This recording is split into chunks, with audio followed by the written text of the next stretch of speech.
ഇപ്പോൾ പാലക്കാട് ഡിഎംഒ ഓഫീസിലേക്ക് യൂത്ത് ലീഗിന്റെ പ്രതിഷേധം നടക്കുകയാണ്. അതിലേക്ക്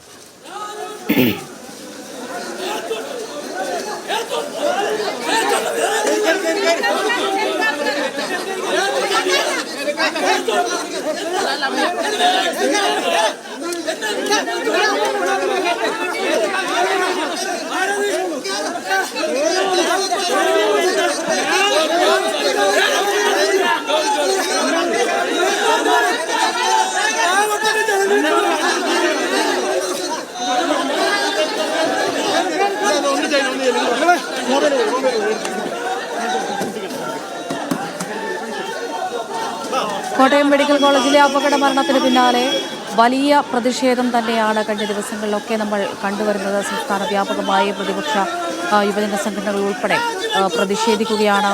ആരോഗ്യമന്ത്രിയുടെ രാജി ആവശ്യപ്പെട്ടുള്ള പ്രതിഷേധം തുടരുമെന്ന് തന്നെയാണ് പ്രതിപക്ഷം അറിയിക്കുന്നത്. അതിന്റെ ഒരു പശ്ചാത്തലത്തിൽ തന്നെയാണ് ഇപ്പോൾ പാലക്കാടും ഈ ഒരു പ്രതിഷേധം നടക്കുന്നത്. സാജിദ് അജ്മൽ വിവരങ്ങൾ നൽകാനായി ചേരുന്നുണ്ട്. സാജിദ, ഈ പ്രതിഷേധം ഇത് എപ്പോഴാണ് തുടങ്ങിയത്?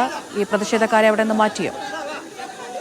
അമൃത, അല്പസമയം മുൻപാണ് Palakkad DMO office youth league പ്രവർത്തകർ ഉപരോധിച്ചത്. ഈ ആരോഗ്യ മേഖല കുത്തഴിഞ്ഞു കിടക്കുകയാണെന്നും അതുകൊണ്ട് തന്നെ ഇതിന്റെ ഉത്തരവാദിത്തം ഏറ്റെടുത്തുകൊണ്ട് മന്ത്രി വീണ ജോർജ് മന്ത്രിസ്ഥാനം രാജിവെക്കണമെന്ന് ആവശ്യപ്പെട്ടുകൊണ്ടാണ് പ്രതിഷേധം നടന്നത്. ഏതാണ്ട് 10-ൽ താഴെ പ്രവർത്തകരായിരുന്നു ഉപരോധത്തിന് എത്തിയത്. ഇവരെ പോലീസ് അറസ്റ്റ് ചെയ്ത് നീക്കുകയാണ്.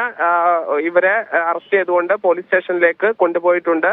യൂത്ത് ലീഗ് ജില്ലാ ജനറൽ സെക്രട്ടറി റിയാസ് നാലകത്തിന്റെ നേതൃത്വത്തിലാണ് സമരം നടക്കുന്നത്.